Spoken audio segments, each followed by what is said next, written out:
Hello, everyone, and welcome to this fun conversation with hot seaters.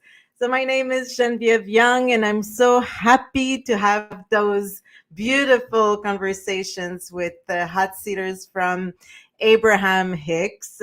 And today we're going to be talking about a new topic. So, we're talking about the receiving mode, and my first guest on that topic is Caroline Neal. Let me introduce Caroline. Hello, beautiful Caroline. Hello. Thank you so much for the invitation to be here. Such a pleasure. So I want people to know that we know each other a little bit. We've met in, I think, two seminars. And I'm so happy to have this conversation with you because I really think you're a master into the receiving mode. So let's Thank you. first, yeah.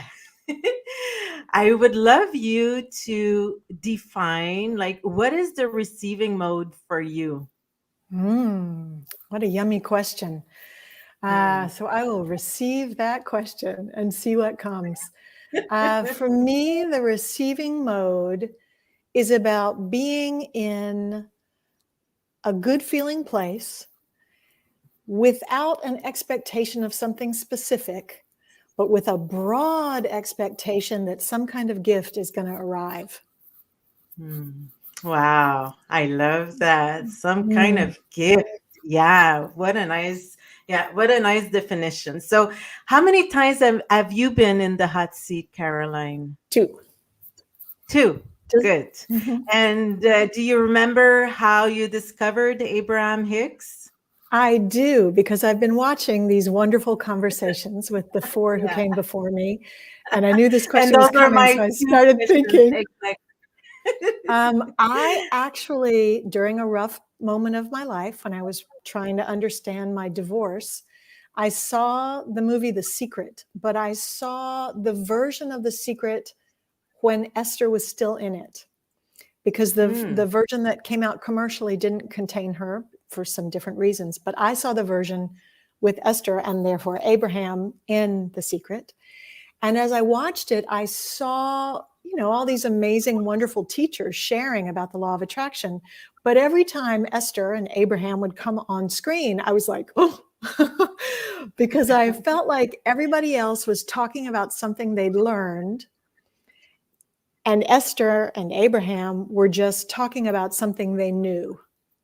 And I was like, who is this? Oh, yeah. And so, boom, I went straight in and then found them on YouTube. Hmm. And then a couple of months later, did my first retreat with them. Interesting. Okay. So And I you're will, a movie. Oh, yes, go I was just ahead. going to Sorry. throw in that it was perfect for me at that moment, because the Hmm. teachings about creating your own reality helped me so much to understand how I had co-created the relationship, which was at that time ending in divorce. And it allowed me Hmm. to get out of a victim role Hmm. and Yeah. really take ownership for how I had The co-created that entire creation. journey. Yeah, And that was exactly. really That's what I love. Yeah. very freeing. Yeah, exactly. Of course it is. As soon as we know we're, the creators of our own reality, we feel free and empowered also. So, yeah. So Yes. you're a filmmaker, you're a writer, and I think in both of your hot seats, you did speak about the receiving mode. So there's a segment that I would like us to start with. And then I will ask you a few questions on that segment. You ready? Great. Mm. Let's go. Hi. I want to tell a story about turning thoughts to things, and also the way that I experienced the thought being a manifestation already. A while ago, maybe even a year ago, I had an idea to write a comedy, a romantic comedy set. I live in Buenos Aires, so set in Argentina and India, where I have a strong connection. And I just told people that much. I have a romantic comedy, Argentina and India. I only told one person the actual story, my film producer. And months have gone by, months have gone by. I keep telling people I have this idea, but I wasn't ready to write it or work or move any further, so I never tried. One morning I was exercising and listening to you, and I got the feeling, it would be nice to begin to play with that idea. I would like a gentle nudge, I ask the universe and you, to move forward, so it would be fun to sit down. So that night, I went to the film class that I teach with the producer, we co-teach, and she said, "You're not going to believe what happened today." They had called her from the Indian Film Commission as the only representative. They had come to Argentina to talk to her. Someone from the embassy, she wasn't even clear who it was, someone representing 20 production companies in India, because they're looking for a movie to shoot that's set in Argentina and India.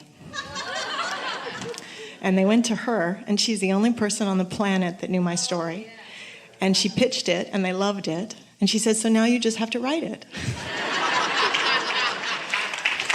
So instead of getting scared, I actually just sat down with the intention to receive. Yeah. And the scenes came and came and came, and it was delightful and beautiful and wonderful, and it's a great film. Yeah. I love that. Instead of getting scared, I just decided to sit down with the intention to receive. Yes. So tell us about that. Like, I want to know more, Oh, it's such a good... Yeah, go ahead. I'm sorry, what were you saying? I was going to ask, like, when you sit down with that intention, what is happening within yourself? What are you doing? Yeah, well, I love answering that question right now because I'm writing a book. And so every single day I'm sitting down with the intention to receive. So I've been thinking a lot about it lately. And I will say that before I sit down, I get into alignment, because the receiving mode for me, I love being in the receiving mode, and it's quicker for me to get into it because I know how good it's going to feel. So that's part of what helps me now get into alignment. But as I built my practice over time, I would do things like exercise and listen to a YouTube recording of a hot seater with Abraham, or I would meditate, or I do a lot of journaling. If I wake up and there's something bothering me, I'll journal about it. I have a lot of techniques that I use to shift things toward a more soothed or even joyful place before I sit down. So I want to say that that's part of it, the getting to the chair is part of it. Because we hear you in the recording, you say, as soon as I decided to play with that idea. Yeah. So I got chills when you said it. Fun. Yeah. Yes, it is. And so then when I sit down, as I'm writing this book right now, I sit down in front of the computer and I light a candle, because I find that rituals are easy ways in for me to mark a particular moment. So if I'm going to be in the receiving mode and I want to receive creatively, I light a candle right now. That's what I used to make a cup of tea, but I would always forget the tea in the microwave. And then like 3 hours later, I'd come back and there'd be like a cold cup of tea in the microwave. So now I light a candle. And then I just sit, and I sit with gratitude for the fact that I'm in the chair. And I open up to hear what's a good way to move forward, because I feel like all I need is the first step. So I don't have to know what the whole book is or the whole movie is. I just have to feel into what's a fun first line. And sometimes, and I will tell you, a couple of chapters in the book that I'm writing right now, I would start off in a way and I would go and go and I would think it was important. And then when I stepped away from the writing, I could feel that it wasn't enough fun. It was that there was something out of alignment about the way that I was writing, which was making it heavy. And so then I'm like, oh, okay. So then I ask a question, what would be a more fun way to start? I think in one of these two hot seats, Abraham says to me, what would be fun should be a mantra for me. And I use that mantra.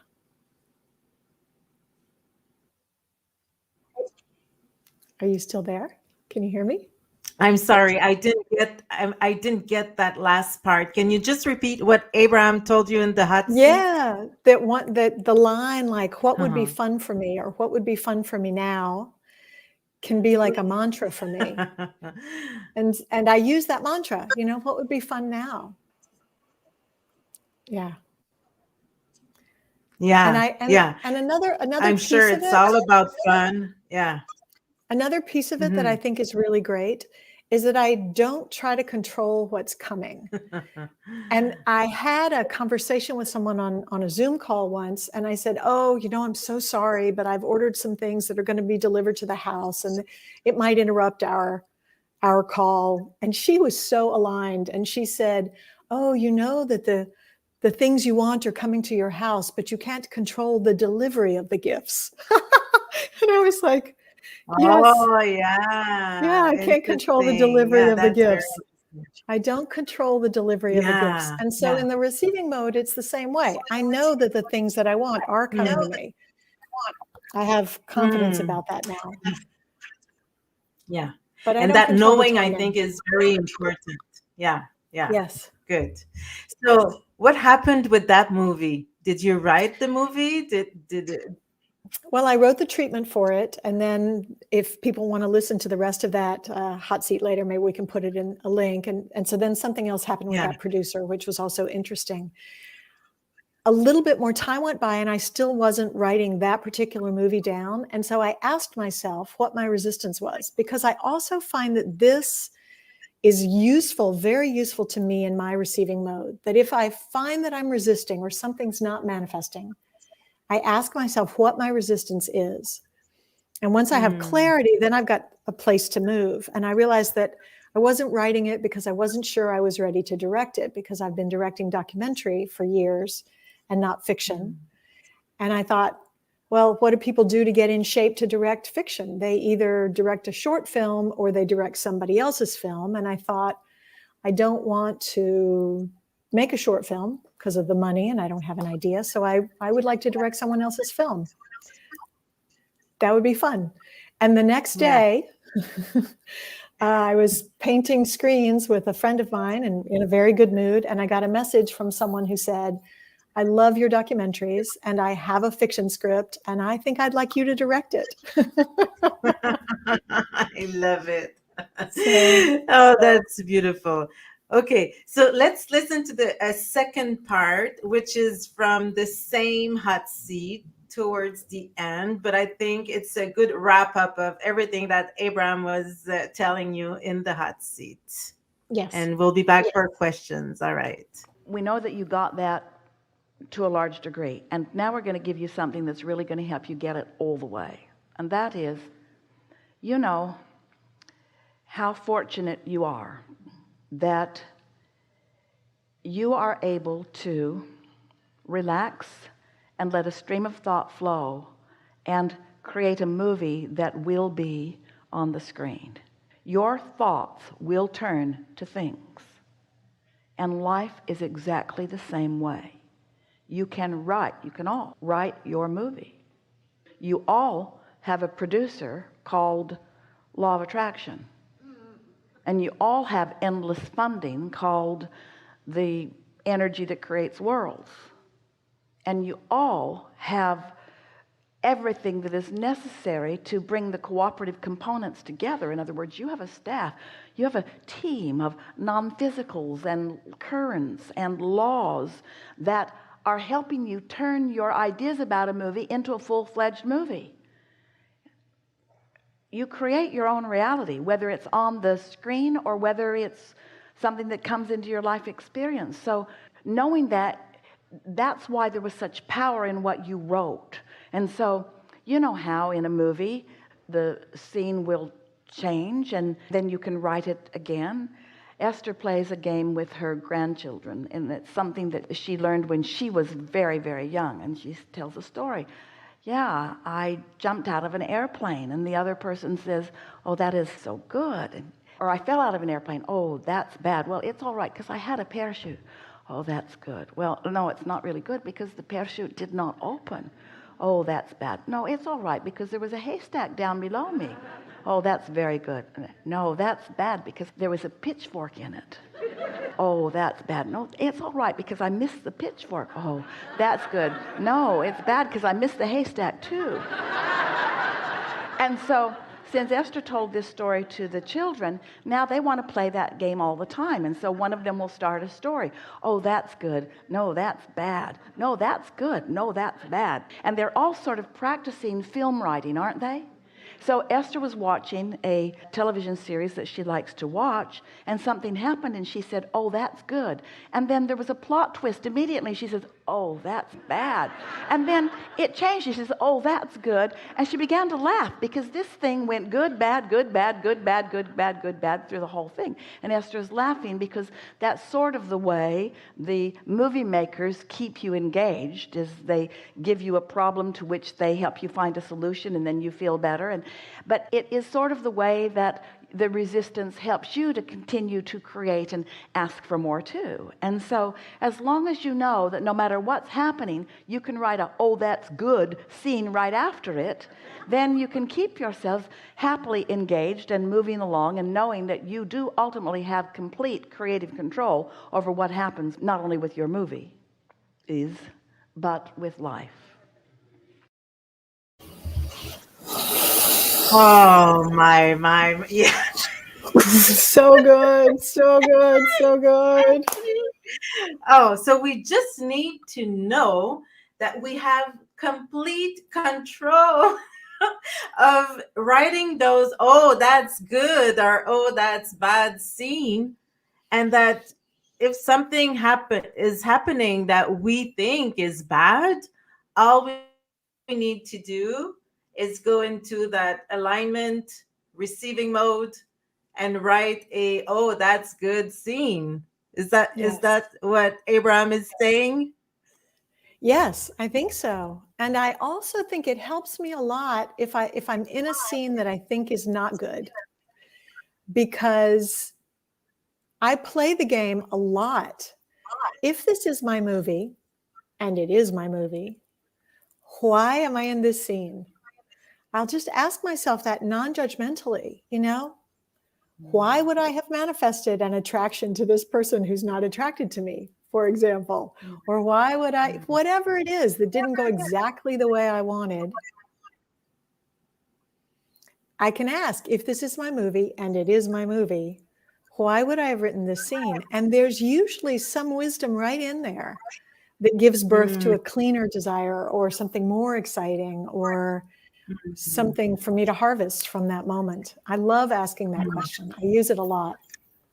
Yeah. And And don't you think that, yeah, go ahead. Sorry. Go ahead. no, I was just going to say the other thing that I love is that in a film, in a fiction film and now also in documentary, conflict is really the motor of the film. It's the motor of the story. Like if a movie starts and everything is really good and really happy between all the characters, you would watch it for about 10 minutes, but then the storytelling gene in our bodies, which we've carried since the days we were cave people around a fire, wants the conflict, then what happened? And so I often find that the conflict in my own life, if I can really take a step back and look at it non-judgmentally, is really interesting. The conflict is interesting because it's about who I'm becoming. It's me as the hero of my own story, overcoming obstacles toward my more expanded self. And without the conflict, I wouldn't get to see the growth. Exactly. Yeah. Abraham was saying like resistance helps you to continue to create and ask for more. So Yes. I believe that the knowing that, okay, this is happening because something more is going to be, something more is coming. I know something better or a good scene is coming after Yes. that resistance. I think that could Yes. be helpful when we're into contrast, wondering why this is happening. Yeah. Or why am I into that movie right now? Yeah. Abraham said once, if you didn't have the question, you wouldn't hear the answer when it arrived. And that's true also of desires. If you don't hold the desire, you don't know that it's as much of a gift as it is when it Yeah, you're so arrives. right. Exactly. Yeah. Mm. So there's a part in that segment that Abraham says, you're all movie producers, you can all create your own movie. And they also say you have access to endless financing or funding. Yeah.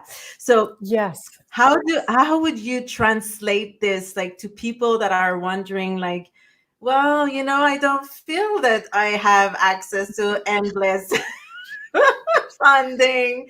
How can you help um, people to understand what Abraham was saying right there? Well, I could give two examples, if I may, Yeah, of please, please. manifesting money. And what I would say about both of these manifestations is that I had I made a request to the universe, and then I didn't have any resistance. And that's almost, that feels like sort of one of the most important parts, is that you need to Yeah. be in the receiving mode, in the vibrational neighborhood of the thing that you want. It can't be something that's impossible. And clearing out resistance, or that resistance is cleared for you, seems to be an element. So two quick examples. Yeah. One, I had always wanted a jacuzzi my entire life. My brother had a jacuzzi, and he said, don't get one. You won't keep it clean. You'll never use it. And I was like, but I think I will keep it clean. And I also one day realized that I have an exercise machine, which is still not a clothes rack. It's still an exercise machine, and I use it, and I've been using it for 20 years. And I thought, if there's anyone on the planet who's going to get a jacuzzi and use it, it'll be me. And so I was like, okay, I'm going to keep it clean and I'm going to use it. All I need is the money. And I said to the universe, completely resistance free, I want the money to arrive from a film source outside my budget that I have no idea it's coming. And to get a real jacuzzi here in Argentina, which is imported, it costs about $9,000. So I just launched it. And the next day, in my bank account, the Directors Association of Argentina, Film Directors Association of Argentina, deposited in my account $8,902 because they had made a deal with, I think it was with DirecTV, and they gave money to all the directors of cinema in Argentina. And I was like $98 short, But I couldn't believe it. It was $9,000 basically. I asked for it, and the next day it was deposited in my account. It was a film source, and it was completely unexpected. Another time, I decided I wanted to take my best friend here and her daughter, who is my daughter's best friend, to an all-inclusive resort in the Caribbean because she had always wanted to go, and it wasn't on her priority list for how she would spend her money. And I said, I want to receive enough money to take them, because I'd already gotten the jacuzzi, so I knew I could do it. Yeah. And I just, no resistance whatsoever. Just, this will be fun. This would be so fun. I want to receive the money, universe. I'm ready. And I needed about $12,000 with the plane tickets and all of it. That night, I went to dinner with some girlfriends for margaritas, and one of them looked across the table and she said, I could teach acting. And I was like, yeah. And by Monday, I had a job substituting for someone who was gone, teaching acting, which turned out to also fulfill tons of other desires, working with kids. And it was an amazing experience for exactly $12,000. Short period of time, exactly the amount of money I'd asked for. Yeah. And then one last little thing, at the very end of that stint, the peso had devalued in comparison to the dollars. And so it wasn't quite at $12,000. And I thought, that's strange. And the next day I got a check for a bonus that was being given to all the teachers that brought it up to $12,000. Interesting. I thought about that in preparation to have this conversation with you. And I thought, okay, so that was so easy to manifest. And part of the reason is that there was no other end of the stick. There was no angst about how it's hard to manifest that, or I don't deserve it. There was no negativity around it at all. They were both fresh, fun ideas with no resistance. And I think if I could bring that to everything, Yeah. like how can Yeah. I practice worthiness, which you've been talking about, and believe that I'm Exactly. worthy of all the things that I want, Yeah. and then just ask for them. And if there's resistance, clear the resistance. Oh, I love it. That's the best explanation I had. So I love everything you're saying. Oh, we have Kevin Young that is also Oh, hey, saying, Kevin. I I love the part about asking, is this fun for me? This is still something. Sorry, I need to put my glasses are not He there. Can says you that see it for me? I'm working on. Yeah, he says this is still something that I'm working on, so it's a great reminder for me. Thank you, Kevin. Yes, thank you, Kevin, for being there. And And yeah, can I toss one more thing in about of resistance? course, of course. In Braun's conversation, which was last Monday, I think, Yes, something exactly. that he was saying about journaling made me think about a journal practice that I have, which I want to share, which is that if I feel resistance or negative emotion, very often what I'll do is I'll feel whatever that emotion or resistance is, and then I create a dialogue between that part of me and the wise part of me who knows all of Abraham's Mm, teachings. And I call that mm, wise part of me wise woman, and I abbreviate it WW in my journal. And I'll just go back and forth between the part of me that's in resistance or in a negative emotion and the part of me that knows so much more.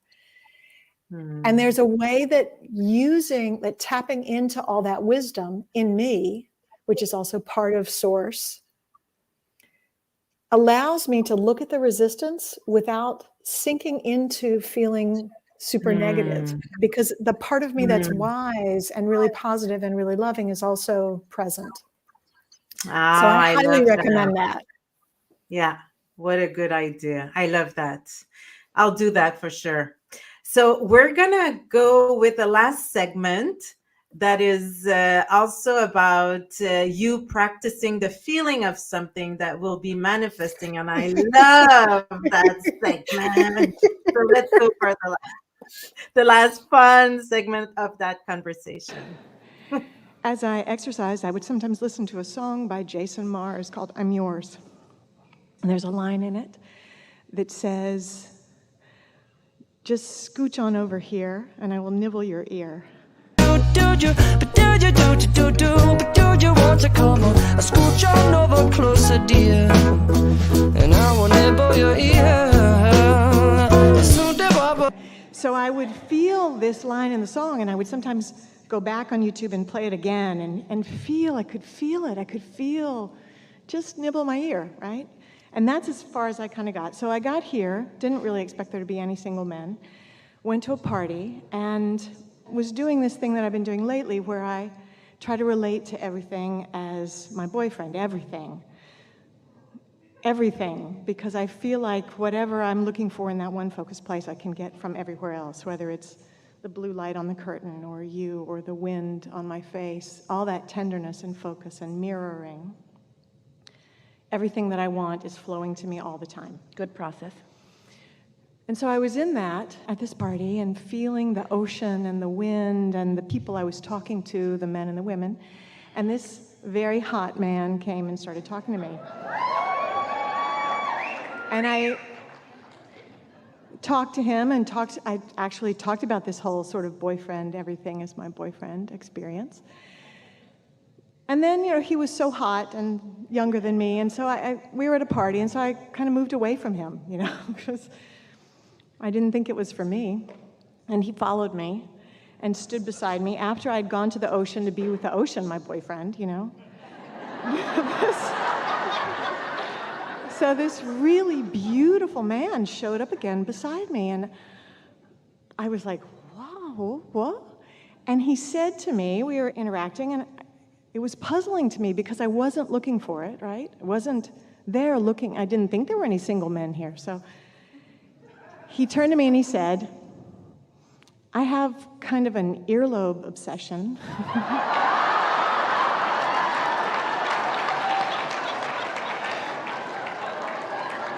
Will you take off your earring so I can just see your earlobe? And then I got it, that he was actually flirting with me, and I said, okay, and I took off my earring, and he... And you doubt the ability of the universe to bring you precisely... You see how she's doing what we were trying to solicit from you earlier? How she had something so specifically focused, And I had felt and the it. universe was able to deliver to her the specifics of it. And can you feel the empowerment that it gives her? Nothing that is outside my ability to have precisely as I want it to be. Ever again. Are you getting it? Really good. Really good. Really good. Yeah. So everything I want is flowing to me. And the more you have that knowing, the more you can feel it with joy and fun and no resistance.